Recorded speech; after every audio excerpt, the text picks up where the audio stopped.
Station wagon. It was this type of body in the Soviet Union that was not available to many ordinary car owners, but desirable. Do you know why? The reason is simple: practicality and spaciousness. And the first truly popular station wagon was Moskvich-426. Well, conditionally popular and conditionally accessible.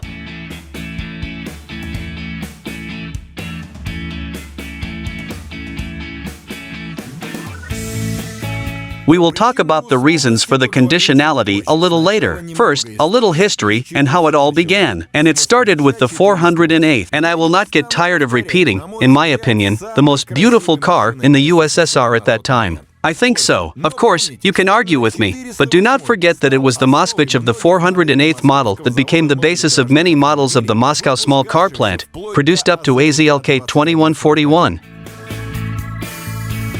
A few more numbers. The design of the Moskvich-408 began in 1959, and already in 1964 the cars of this model began to roll off the assembly line. It took 5 years, and the 426th model appeared 2 years later, in 1967. The party felt that people really needed station wagons. If we talk about the appearance of the 408th, then we can say that Soviet designers clearly caught the trend of world automotive fashion. Here we see the sweeping lines of the era of space exploration, chrome hubcaps, bumpers, and thin moldings on the sills. It seems to me that the most brilliant and outstanding part of this car is, of course, its front end. We have 4 headlights here. Well, you must admit, the Eurobeam looks much more interesting than 2 headlights. Now let's count how many shiny elements are here, not counting the bumper. 1, 2, 3, 4, 5, 6, 7, 8, 9, 10, 11, 12. And look how intricate they all are. Even fancy ones. Although, to be honest, I like all the muzzles of indigenous Moskviches. Massive, shiny, with foreign glass, they look like a presentable showcase of the Soviet automobile industry.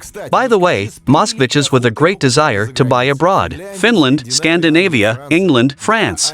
Yes, of course, they were cheaper than foreign competitors, but the quality was at a high level. While I'm standing in front, let's make the hood creak. It's not that easy.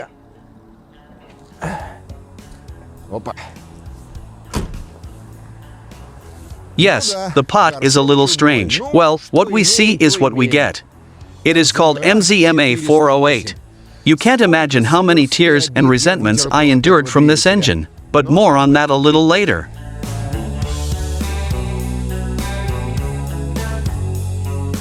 In fact, everything is as it was on the Opel Ancestor, and then on previous Moskvich, unless the carburetor is new K126. For that time, the K126 was considered innovative. In addition, it has a 2-chamber design. In addition, there is an enlarged intake manifold, which allowed to increase power. The volume of the MZMA 408 engine is 83 cubic inches. Power, 50 horsepower at 4,750 RPM.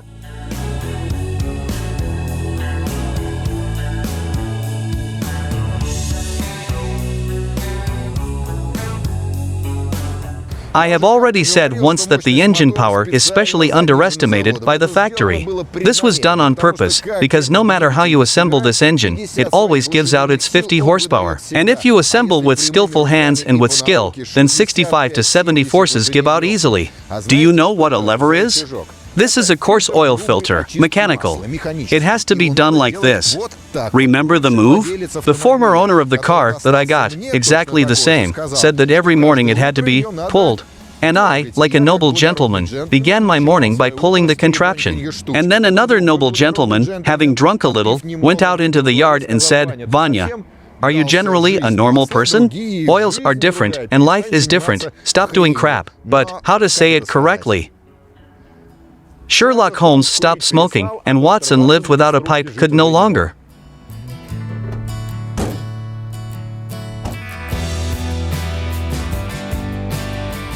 Moskvich-426 is a station wagon built on the basis of the 408th Moskvich. This is obvious. But if you take a closer look, you will see that the newer model was made not just by cutting off the front and welding the fore and stern of its older brother, but it was built on its base. The body line is identical, and the taillights and fins are also exactly the same. Everything on the top is original.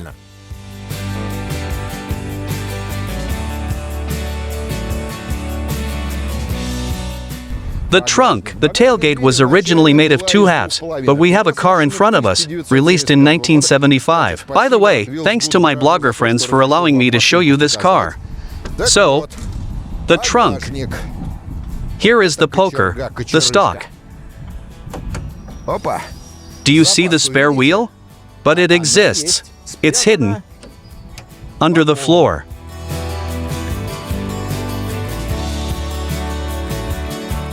But that's not all. It's a station wagon, which means the rear seats fold down. Now we will check it.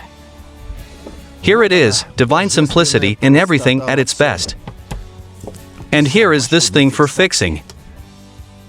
And it turns out a completely flat floor. Well, almost completely, if not compared with what you have not seen and what you do not know, but it is considered flat. And the floor is covered with metal, which is practical, and the ribs on it perform both the function of guides and the function of supporting a rather large load.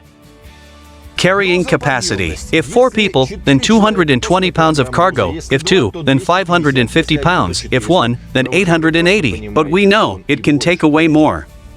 Double margin of safety was incorporated into the machine. Unlike the sedan, the leaf-sprung rear suspension has been reinforced. The springs themselves were stronger and wider, ideally 9 leaves. By the way, anti-creak gaskets were not placed between them. What else? The bridge is wide. The same bridge was installed before AZLK 2140. We start faster, otherwise we will freeze. Well, sweetie. Dashboard. That's just for this dashboard you can love the 408th Moskvich, only for its elegance and beauty. It looks really special.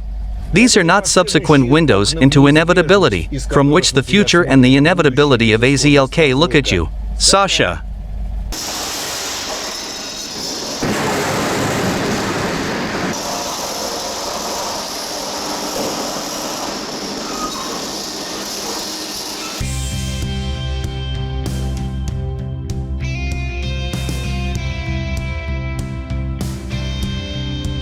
The interior is simple but beautiful. I hope many people think the same way. Painted metal is better than all this safety plastic. And now, as you can see for yourself, this is the realm of puffy linings, leatherette on the seats, and the complete absence of passive safety elements. For example, ordinary headrests.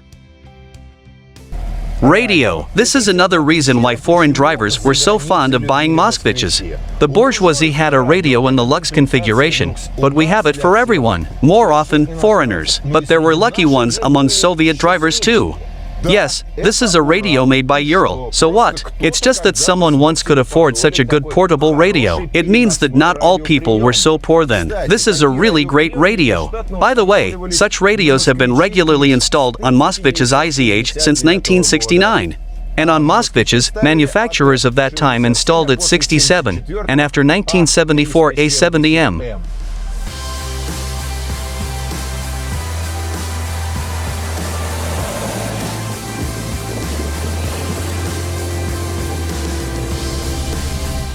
Cool, everything except overclocking, for today's person. But back then, in the mid-1970s, everything was fine. Where to hurry? Few people accelerated to 60, and if they accelerated, then in 29 seconds. So, about tears and insults. Once, in the distant past, I had the 408th Moskvich in short-term use, like the boss, with such an engine, and according to my calculations, it should have been not much dumber. Sorry. Well, I thought so. How wrong I was. But time has taken its toll. And then I reconciled, relaxed, and got used to the fact that I am a very unhurried driver in the right lane.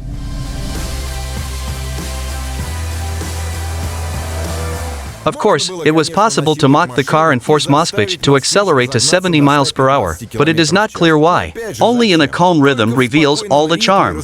Gears, with proper care for the gearbox, switch well. But the best part is that they are long, just right for the city. This machine has another advantage. The 408th motor has very good traction characteristics. Those in the know have probably already figured out what I mean. The maximum torque is 91 Newton meters and is achieved in a wide range, from 2750 to 3250 RPM. Mirrors on the wings, strange. Without skill it is not convenient to look at them. First, out of habit, you look at the window on the left, you don't see the mirror there, then you start looking for them, you see them on the wing, but you don't have time to look through them. And are they really necessary? Have you seen this glazing? There is a subtext here. Turn your head, develop peripheral vision. And who can touch you? In the right lane. And now about conditionally folk and conditionally available. For understanding, the release of Moskvich-426 was only 10% of the output of all Moskvich produced at that time, and the lion's share of cars, including station wagons, went for export. The fact is that taxes on an engine of this volume were much lower abroad than in the Union, and the Moskviches themselves were very good for the European consumer.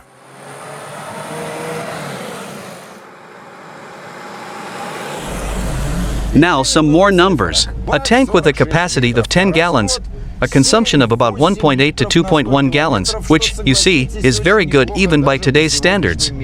But the passport says 1.6. But it seems to me that this is if you go down a hill with a tailwind. Stove. The stove does the trick. Handles your leg, windshield, but what about the back? At the back, everything is the same as in any domestic barn.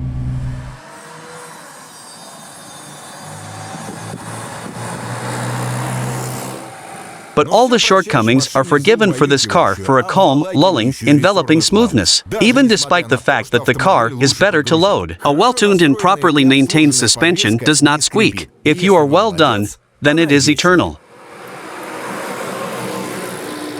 Whoa! The English automobile magazine The Motor in 1966, having tested the 408th Moskvich, noted the amazing smoothness of this model. And I absolutely agree with the testers. Maintainability. With cars of that time, everything is about the same. As my dear friend and blogger Jaeger Karpunin says, with the help of a regular tool that should have been in any Moskvich, you can repair any malfunction in this car.